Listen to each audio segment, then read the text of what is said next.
Good morning friends, स्वागत आहे तुमचं आजच्या प्री मार्केट रिपोर्टमध्ये.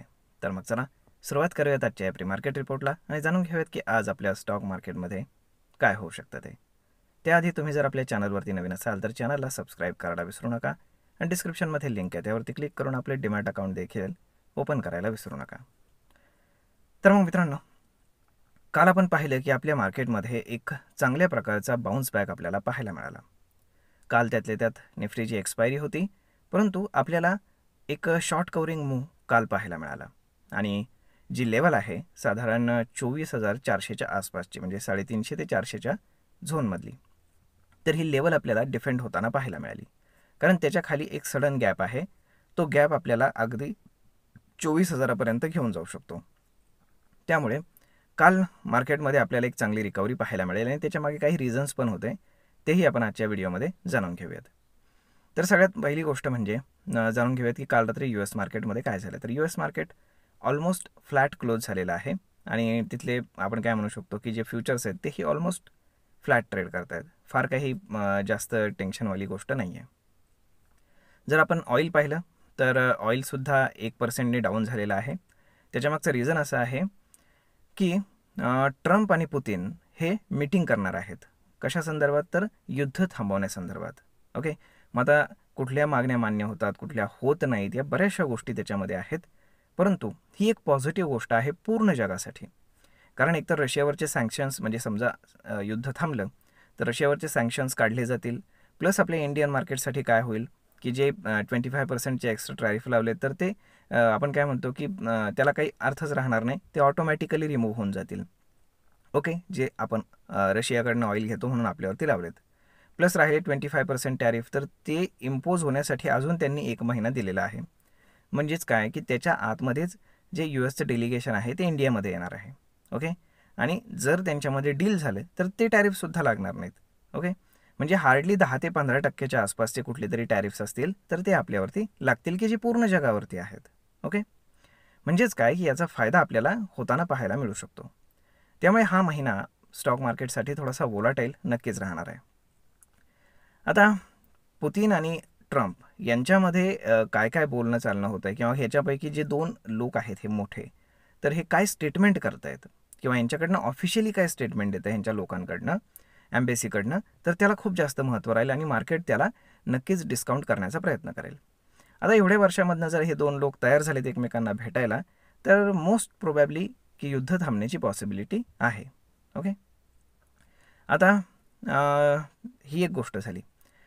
त्यानंतर काल आपल्याला जे शॉर्ट कवरिंग मुवमेंट पाहायला मिळालं, तर त्याच्यामध्ये आजही आपण जर पाहिलं तर FIs जे आहेत तर ते मार्केटवरती अजूनही प्रचंड शॉर्ट आहेत.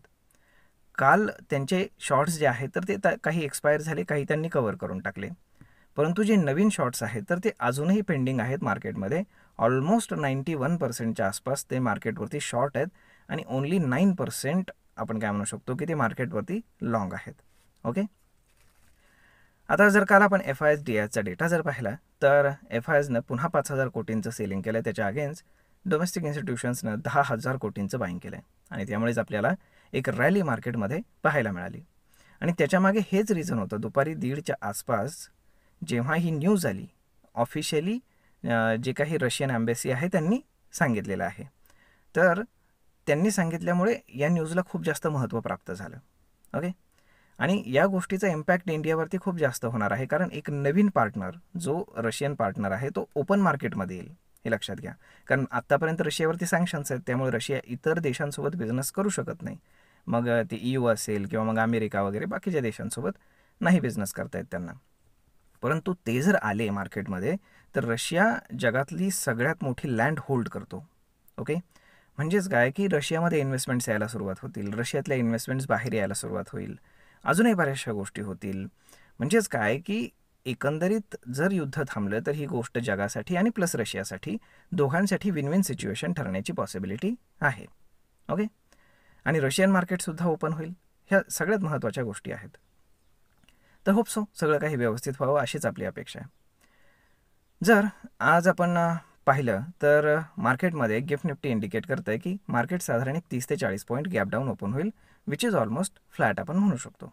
ओके, आता कालचा जो गुरुवार होता तर त्याच्यामध्ये एक शॉर्ट कवरिंग मूव्ह आपल्याला पाहायला मिळाले, परंतु आज त्याला फॉलोअप मिळणार की नाही हे पाहणं जास्त गरजेचं आहे. कारण आपण जर वीकली कॅन्डल पाहिली तर वीकली कॅन्डल सातत्यानं 5 कॅन्डल्स ह्या रेडमध्ये क्लोज झालेले आहेत आणि आज आठवडा संपायला आजचा शेवटचा दिवस आहे.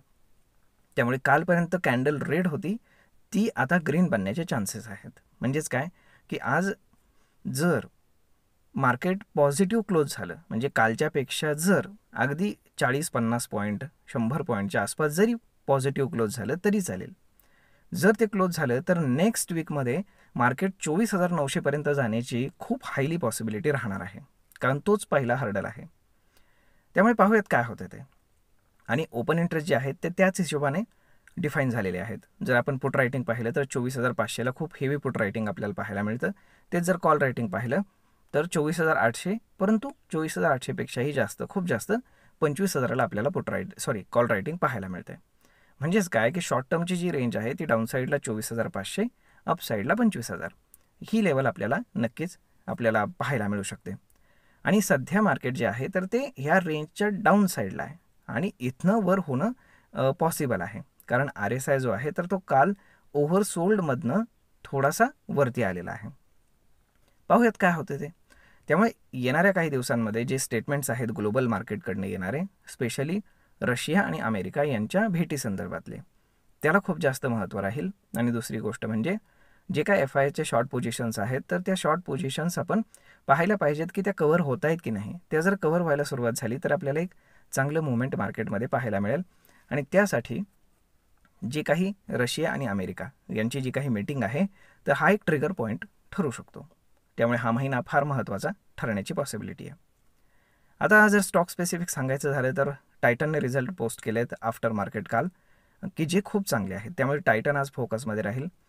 त्यानंतर एअरटेलनं आपले जे काही स्टेक्स आहेत तर त्याच्यापैकी $1 बिलियन स्टेक हा सेल केलेला आहे. आता प्रमोटरनं म्हणजे इंडियामध्ये स्पेशली प्रमोटरनं स्टेक सेल करणं ही निगेटिव्ह गोष्ट मानली जाते. त्यामुळे त्याचा एअरटेलवरती निगेटिव्ह इम्पॅक्ट होण्याची पॉसिबिलिटी आहे. त्यामुळे एअरटेलही फोकसमध्ये राहील.